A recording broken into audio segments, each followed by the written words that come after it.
Biology class 9 लाइ chapter 5 lesson 3 mitosis जीव घरड़े जी विरासत आवां बायोलॉजी जो उस्ताद नजूला चन्ना आवां खे सिंध ऑनलाइन स्कूल में भली कार असांजे अॼोके लेक्चर जो मौज़ू आहे माइटोसिस जीव घरड़े जी विरासत एम फेज़ तव्हांखे यादि हूंदो त असां पंहिंजे अॻे वीडियो लेक्चर में सेल साइकिल पढ़ियो हुयोसीं सेल साइकिल जे दौरान असां ॾिठो हुयोसीं त जीव घरड़ो पंहिंजी हयातीअ जो चकर ॿिनि मरहलनि में तय कंदो आहे हिकिड़े मरहले खे असां सॾियो हुयोसीं इंटरफेज़ ऐं ॿियो मरहलो जेको हुयो उनखे असां सॾियूं पिया एम फेज़ यानी माइटोसिस या मियोसिस वारो मरहलो इंटरफेज़ जो मरहलो तमामु वॾो थींदो आहे जेको तक़रीबन यानी 24 कलाकनि जो जेकॾहिं सेल साइकिल आहे त उन मंझां 23 कलाक जीव घरड़ो इन इंटरफेज़ में गुज़ारींदो आहे बाक़ी हिकिड़ो कलाक एम फेज़ में गुज़ारींदो आहे सो इन एम फेज़ में असां इहो बि पढ़ियो हुयोसीं त मुख़्तलिफ़ वरी मरहला थींदा आहिनि जीअं प्रोफेज़ मेटाफेज़ एनाफेज़ ऐं टेलोफेज़ जंहिंजे दौरान जीव घरड़ो ॿिनि धीअर जीव घरड़नि में विरहाइजी वेंदो आहे असां पंहिंजे अॼोके वीडियो लेक्चर में एम फेज़ ख़ासि तौर ते माइटोसिस खे तफ़सील सां पढ़ंदासीं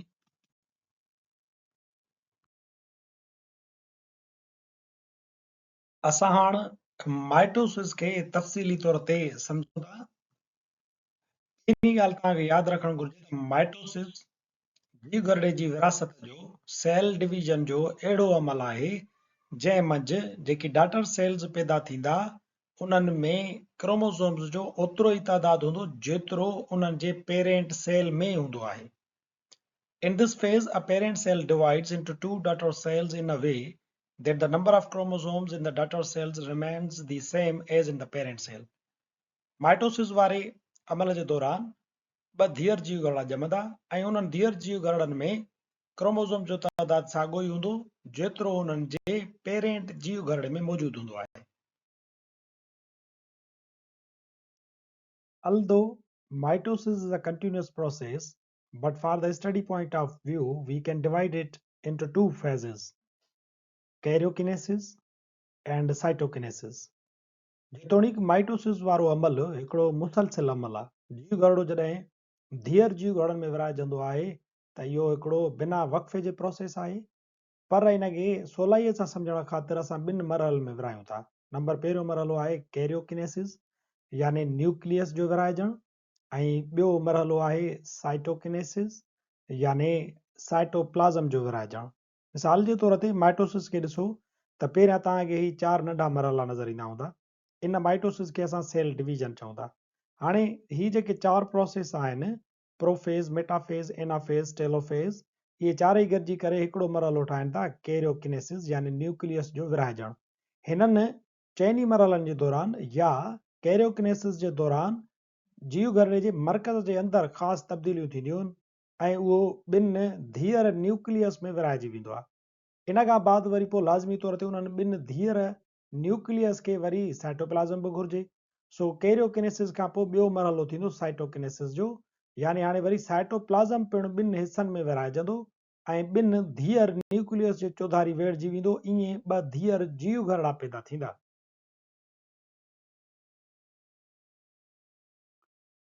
असीं माइटोसिस में सेल डिवीजन में पहिरियां न्यूक्लियस जे विरहाइजण खे ॾिसूं था छो त पहिरियां न्यूक्लियस विरहाइजंदो आहे उन खां पोइ ते वरी साइटोकिनेसिस थींदो आहे सो न्यूक्लियस जे विरहाइजण खे असां चऊं था कैरियोकिनेसिस खे वरी 6 नंढनि मरहलनि में विरहायो वियो आहे उहे 4 नंढा मरहला आहिनि प्रोफेज़ ऐं पोइ मेटाफेज़ उन खां बाद एनाफेज़ ऐं पोइ टेलोफेज़ हाणे तव्हां ॾिसो था त हितां पेरेंट जीव घरड़ो आहे उन जे अंदरि ॾिसो त न्यूक्लियस कीअं ॿ जेके आहिनि सो अलॻि अलॻि धार ठहनि था हेसीं ताईं न्यूक्लियस अलॻि ठहिया आहिनि न्यूक्लियर मेम्ब्रेन पिणु उन जे चौधारी ठही चुको आहे पर साइटोप्लाज़म जेको आहे उहो हिते ॻंढियल आहे सो जेकॾहिं तव्हांखे इन कैरियोकिनेसिस जा 4 मरहला यादि करण में ॾुखियाई थिए थी त तव्हां हिननि जा मुंड वारा अखर यादि कयो PMAT यानी पीमेट प्रोफेज़ मेटाफेज़ एनाफेज़ ऐं टेलोफेज़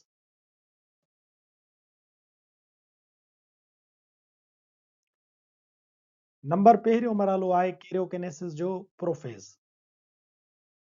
प्रोफेज़ जे दौरान पहिरियों कमु इहो थींदो आहे त nucleolus and nuclear membrane gradually disappears पहिरियां कमु इहो थींदो त न्यूक्लियोलस ऐं न्यूक्लियर मेम्ब्रेन ॿई गायब थींदा वेंदा।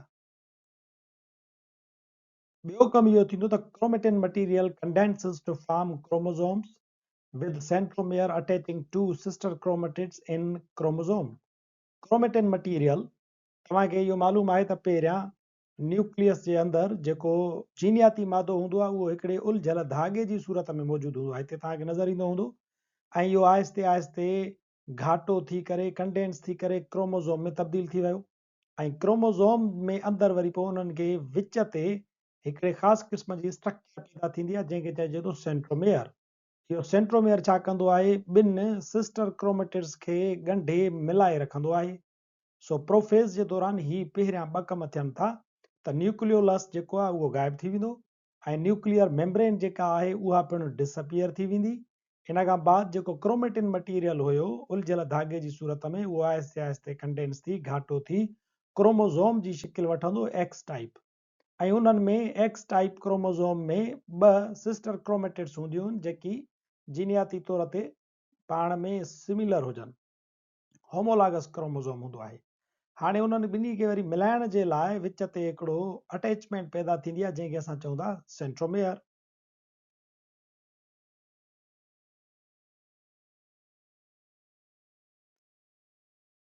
सेंट्रोमेयर ठहण खां पोइ हिते इहो थींदो त centriole moves towards the opposite pole of the animal cell. जानवरनि जे जीव गर्भ में छा थींदो त ॿाहिरां जेके सेंट्रियोल आहिनि उहे ॿई हिकिड़े हंधि मौजूदु हूंदा आहिनि पर उहे प्रोफेज़ जे दौरान छा थींदो त इहे आहिस्ते आहिस्ते इन जीव गर्भ जे अपोजिट पोल्स तरफ़ वञी करे बीहंदा। इन खां बाद उन्हनि मंझां स्पिंडल फाइबर्स पैदा थींदा, हिकिड़ा धागा पैदा थींदा आहिनि ऐं उहे छा कंदा, उहे स्पिंडल फाइबर्स वञी करे तव्हांजे क्रोमोसोम्स जो जेको सेंट्रोमेयर आहे विच वारी जेका पॉइंट आहे उन सां उहे धागा वञी अटैच थींदा आहिनि। ही ॿई सेंट्रियोल हेॾे मूव कनि, हितां इन्हनि मंझां धागा पैदा थींदा जंहिंखे चऊं था असां स्पिंडल फाइबर्स। इहे धागा वञी करे तव्हांजे क्रोमोसोम्स जी जेका ॻंढींदड़ पॉइंट आहे सेंट्रोमेयर उन सां अटैच थींदा आहिनि। ही प्रोफेज़ हुयो। प्रोफेज़ में तव्हां ॾिसो था त हाणे हिननि जो मरकज़ी झली गुम थी चुकी आहे, क्रोमेटिन मटीरियल जेको आहे क्रोमोसोम्स जी सूरत में अची चुको आहे ऐं उन्हनि जे क्रोमोसोम्स जे विच ते अटैचमेंट जेका आहे सेंट्रोमेयर उहा पिणु पैदा थियल आहे। हुन खां बाद में जंहिं वक़्तु वरी मेटाफेज़ थींदो त पोइ इहे जेके क्रोमोसोम्स आहिनि इहे पंहिंजी हिकिड़ी पोज़ीशन वठी बीहंदा।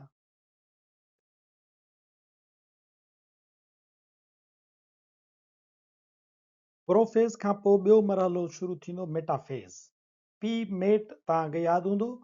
पी ते असां प्रोफेज़ पढ़ी आयासीं। हाणे मेट मां असां एम वारो जेको फेज़ आहे मेटाफेज़ उहो खयो आहे। ॿियो नंबर मरहलो आहे कैरियोकिनेसिस जो मेटाफेज़। मेटाफेज़ जे दौरान इहो थींदो त each chromosome is attached to separate spindle fibre by kinetochore. Spindle fibre छा कंदो, क्रोमोसोम सां जॾहिं अटैच थिए थो त सेंट्रोमेयर जे ॿाहिरां हिकिड़ी ख़ासि जॻह थींदी आहे जंहिंखे चऊं था असां काइनेटोकोर। इहा काइनेटोकोर उहा अटैचमेंट पॉइंट आहे जिते क्रोमोसोम्स सां अची करे हिकिड़ो स्पिंडल फाइबर हिकिड़ो धाॻो अची करे अटैच थींदो आहे। हुन खां बाद ॿियो कमु इहो थींदो त chromosome arranges itself on the equator of the cell with the help of spindle fibers। हाणे जॾहिं ही तव्हांजा क्रोमोसोम्स आहिनि इन्हनि जो सेंट्रोमेयर आहे, सेंट्रोमेयर मंझि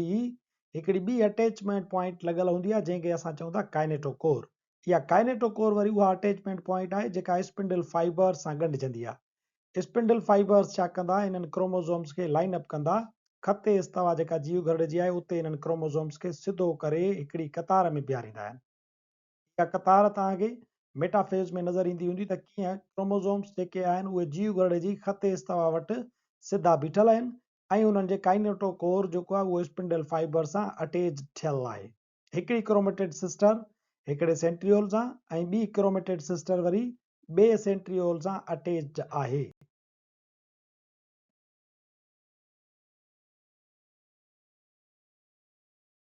मेटाफेज़ खां पोइ टियों मरहलो आहे एनाफेज़। एनाफेज़ जे मरहले दौरान छा थींदो, सेंट्रोमेयर स्प्लिट्स। क्रोमोसोम जे विच ते जेको सेंट्रोमेयर उन्हनि खे ॻंढियूं बीठो हुयो उहो टुटी पवंदो। Spindle fibre contract, spindle fibre उहे हाणे सुसण लॻंदा। क्रोमोसोम डिवाइड्स, जीअं स्पिंडल फाइबर सुसंदा त क्रोमोज़ोम जेको ॿिनि क्रोमेटिड सिस्टर ते मुश्तमिल हुयो उन्हनि खे हू अलॻि अलॻि कंदा and the chromatids of each chromosome separates from each other ऐं क्रोमोज़ोम में जेके क्रोमेटिड सिस्टर लॻल हुयूं उहे ॿई हाणे अलॻि अलॻि थी वेंदियूं ऐं उन खां बाद chromatids move towards the other poles chromatid sister जेके आहिनि उहे मुख़ालिफ़ तरफ़नि ॾांहुं हाणे छिकजंदियूं वेंदियूं each chromatid becomes a daughter chromosome हाणे इहा क्रोमेटिड सिस्टर जीअं तव्हां जे मुख़ालिफ़ पोल ॾांहुं छिकजी वेंदी त इते इनखे तव्हां क्रोमेटिड न पर इनखे हाणे डाटर क्रोमोज़ोम सॾींदव प्रोफेज़ में छा थियो जीनियाती मादो कंडेंस थियो एक्स टाइप क्रोमोज़ोम जी शिकिल वरितई उन्हनि जे विच ते सेंट्रोमेयर हिकिड़ी अटैचमेंट पॉइंट पिणु डेवलप थी उन खां पोइ हिते मेटाफेज़ मरहलो शुरू थियो सेंट्रोमेयर जेके हुया उहे अपोजिट पोल्स तरफ़ अची चुका हुया उन्हनि मंझां निकिता धागा जिन खे असां चवंदा स्पिंडल फाइबर्स उहे स्पिंडल फाइबर्स अची करे इन्हनि क्रोमोज़ोम्स वटि जेको सेंट्रोमेयर आहे हिकिड़ी अटैचमेंट पॉइंट हुई काइनेटोकोर उन्हनि सां इहे धागा अची करे चिंबड़िया ऐं उन्हनि क्रोमोज़ोम खे लाइन अप करे हिकिड़ी सिधी कतार में जीव घर जे खते इस्तवा वटि जमा कयो ऐं पोइ एनाफेज़ थियो एनाफेज़ में छा थियो त इहे जेके स्पिंडल फाइबर्स हुया इहे कॉन्ट्रैक्ट थियणु शुरू थिया जीअं सुसण लॻा त क्रोमोज़ोम में हाणे जेका सेंट्रोमेयर पॉइंट हुई ॿिन्ही क्रोमेटिड सिस्टर खे झलियूं बीठी उनखे टोड़े विधुनि ऐं हर क्रोमेटिड सिस्टर खे अलॻि अलॻि मुख़ालिफ़ तरफ़नि ॾांहुं इहे स्पिंडल फाइबर्स छिके विया जीअं उहे पंहिंजे अपोजिट पोल्स तरफ़ पहुचंदा त असां हाणे इन्हनि खे क्रोमेटिड सिस्टर न पर डाटर क्रोमोज़ोम जो नालो ॾियूं था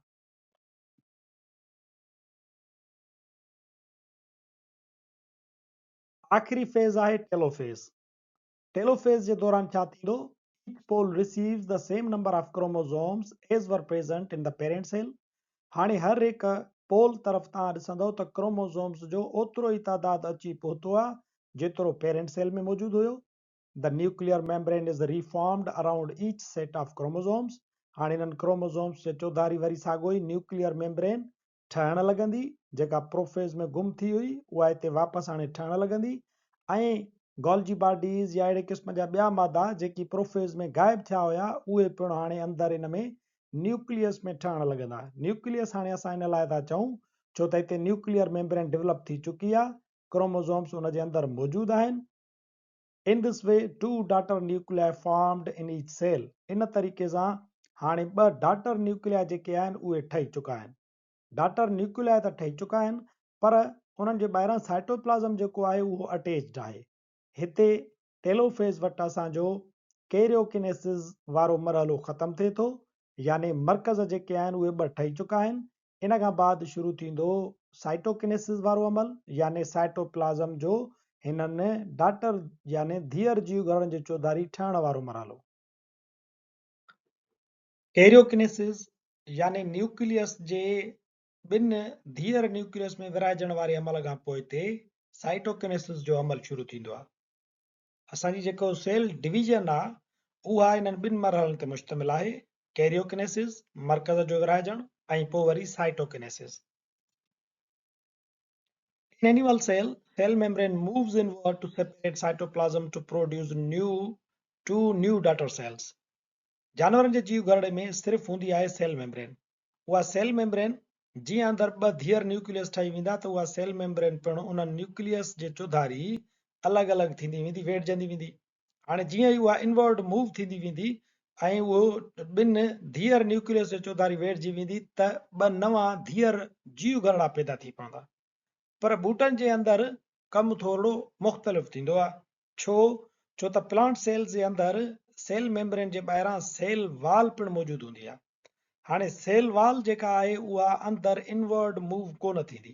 तंहिंजे करे छा थींदो cell wall material assembles at the equator of the cell known as cell plate and separates one cytoplasm in two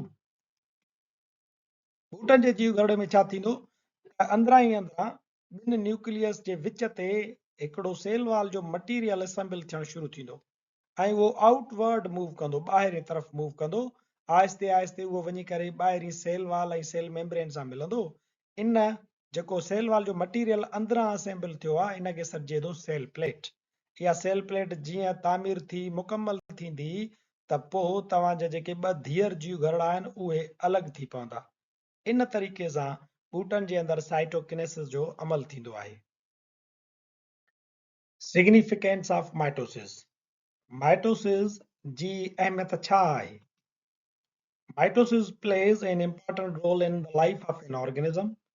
mitosis जानदारनि जी ज़िंदगीअ में तमामु अहम किरदारु अदा करे थी। It is responsible for development and growth of organisms by increasing exact copies of cells. हाणे माइटोसिस में छा थींदो आहे त नवां नवां जीव घड़ा जेके आहिनि उहे पैदा थींदा आहिनि। ईअं छा थींदो आहे त नवां नवां जीव घड़ा जो पैदा थींदा त जानदार जेको आहे उहो डेवलप थींदो। लाज़मी तौर ते हिकिड़ो नंढड़ो ॿारु आहे, हुन में माइटोसिस जो अमल थींदो आहे, जीव घड़नि मंझां ॿिया जीव घड़ा पैदा थींदा आहिनि, तॾहिं उन जो कद बुत साइज़ वज़न जेको आहे उहो पिणु वाध वीज कंदो आहे। With few exception, all kinds of asexual reproduction and vegetative propagation take place by mitosis. कुछ एक्सेप्शन खां सवाइ जेकी बि सेक्सुअल रिप्रोडक्शन या वेजिटेटिव प्रोपेगेशन जा मिसाल आहिनि उहे समूरा माइटोसिस जी मदद सां ई थींदा आहिनि। The production of new somatic cells such as blood cells depends on mitosis. Somatic cells जी प्रोडक्शन मिसाल जे तौर ते रत जा जीव घड़ा पया था पैदा थियनि, नई रत पई ठहंदी आहे, ईअं ॿिया बि जेके सोमेटिक सेल्स आहिनि उहे असांजे जिस्म जे अंदरि माइटोसिस जे सबब ई ठहंदा आहिनि। The healing of wounds, repair of wear and tear with an organism is also dependent upon the mitotic division. ज़ख़मनि जो भरजण या असांजी खल किथां टुटी पई, किथां कट अची वियो, उन कट खे भरजण जे लाइ पिणु जेको जीव घड़ा ठहंदा आहिनि उहे पिणु माइटोटिक डिवीजन जे ज़रिए ई ठहंदा आहिनि। असांजो जेको लेक्चर माइटोसिस जे तारुफ़ ऐं उनजी सिग्निफिकेंस सां गॾु हिते पुॼाणी ते पहुचे थो। वरी हाज़ुर थींदासीं नए लेक्चर सां गॾु। तेसिताईं ॾिसंदा रहो सिंध ऑनलाइन स्कूल।